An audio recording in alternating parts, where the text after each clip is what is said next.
Welcome in, everybody, to another episode of 410 Sports Talk. I'm James Haskell, along with my co-host Glenn Martin and DK in the background. We are here to talk about the one, Rashod Bateman, of course, and all of the details swirling around his contract extension, the whys, the hows, the who's involved, and everything above. Obviously, the deal came out. It was initially a 3-year, $15 million extension, but there's a lot more details that came out secondary to that that we're going to get into. So before we get into it, if you are enjoying the content and you love staying up with your Ravens news, make sure to take a second and hit the subscribe button. Give us a like, turn on your notifications, all those things so you can stay up to date. But Glenn, news has started to trickle out, right? As in regards to kind of what happened here with this whole Rashod Bateman deal. What's going on here? Because it seems to be kind of an obscure thing. Yeah, it's as the details are starting to roll out, particularly after the pen hit the ink and Rashod Bateman actually signed the deal that was reported before it was official. Some details are coming out as of yesterday. Apparently, Rashod Bateman was in fact not eligible for his 5th-year option on his rookie contract, like we saw Adafe get his picked up. Rashod Bateman, although we both thought him and Adafe were eligible, Rashod Bateman was never eligible to even get his 5th-year option. And the reason he was not eligible, I'm going to pop this up here right now. That way we can read along this together, is a bit of a technicality. And it explains a lot in the sense that we saw Rashod Bateman make a change in his agent. And this explains exactly why he would have done that, because it seems like a bit of a detail that if anyone's supposed to know this, I would assume it's the agent who should Better be. Yeah. So as you can see on the screen here, shout out to Jeff Zrebick of The Athletic, who we're going to be reading off of here. According to the collective bargaining agreement, as you see here, a player shall not receive an accrued season for any league year in which the player is under contract to a club and in which he failed to report to the club's preseason training camp that a player's mandatory reporting date. So because of the fact that Rashod Bateman missed last season's training camp mandatory due date because he was injured and assumed he's going to be put on the PUP list. Right. No big deal. I know I'm going on the PUP list. He did not report on the day he should have.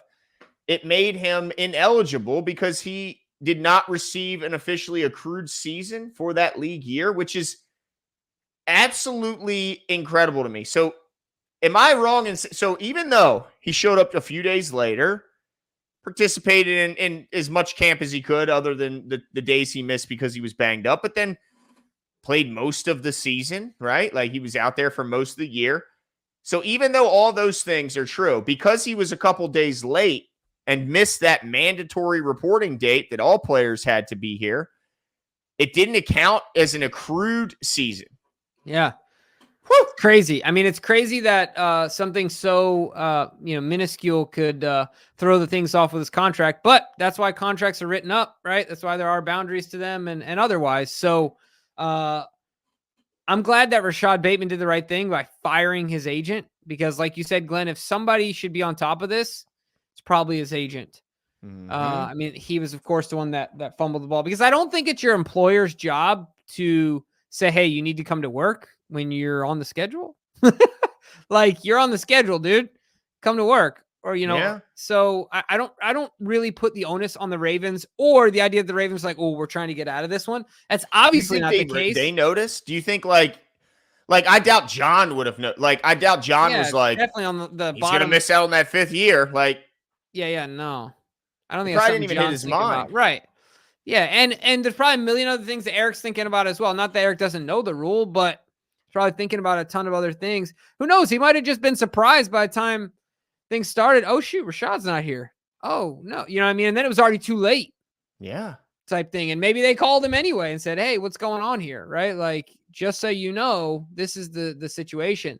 But either way, I think that what this does is, to me, the Ravens then double down on Rashod. Because they had every opportunity to be like, to get rid of him. So this to me shows how much they believe in him, how much they're looking forward to seeing what he can do.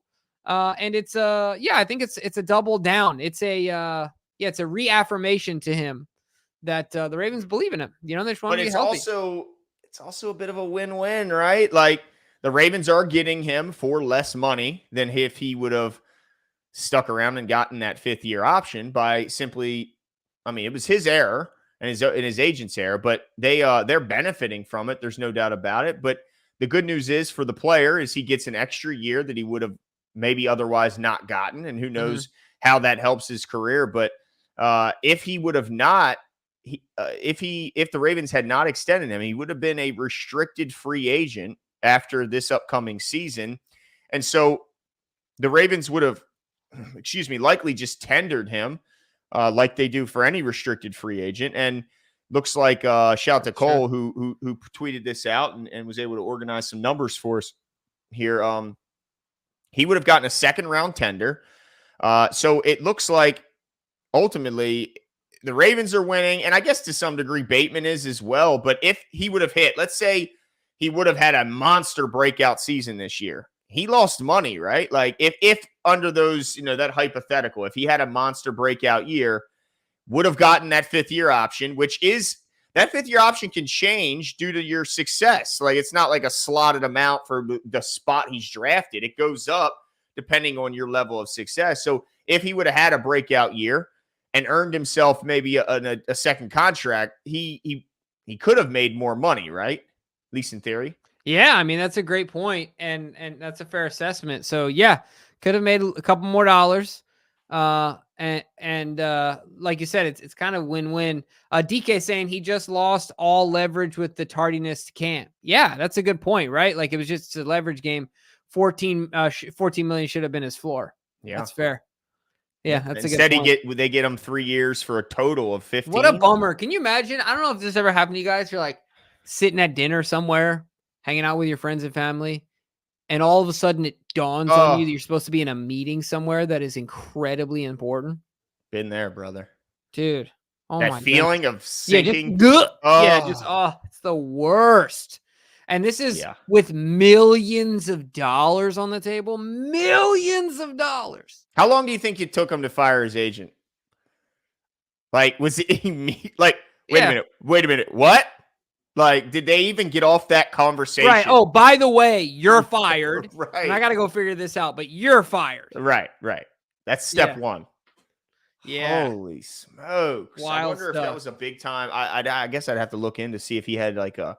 I hope he talks about it one day. I hope it works out. He gets a big deal. He balls out this year, and I want him to talk about it. Yeah. And now, do you look at it, the Ravens as, maybe doing him a bit of a solid by doing this deal? Like, is this something where they kind of helped him out? Like, maybe they recognize, man, you kind of shot yourself in the foot in a way, but I'm sure he didn't know exactly what he was doing. And so let's make this into a win-win for both of us, where we win, we get a good player linked up or signed for the next 3 years, and you still get to earn back some of that money that you might have lost out on in that option year. Yeah. I mean, I think that's fair too. Look, the Ravens are looking for any opportunity to maintain flexibility, right? to gain some leverage, because the players are doing the same thing, right? Yeah, it's a game. So yeah, you're not used to seeing the player just give up all his leverage unknowingly, unbeknownst to him. Completely had no idea, dude. Oh my God. It was like, dude, my first year in college, I didn't know what a W was when you dropped out of a class. Like, you get a withdrawal. Oh, and how bad. And I was like, oh, I'm just taking a W. It's not even a letter grade. The stupid counselor's like, it's not a grade. And I'm like, sure, I'm done with this class. Like, that's right. Screw this. Come to find out later, it's like, dude, do you know what you just did? You're like, that's not good, bro. Great. Thanks, guys. I appreciate you letting me know.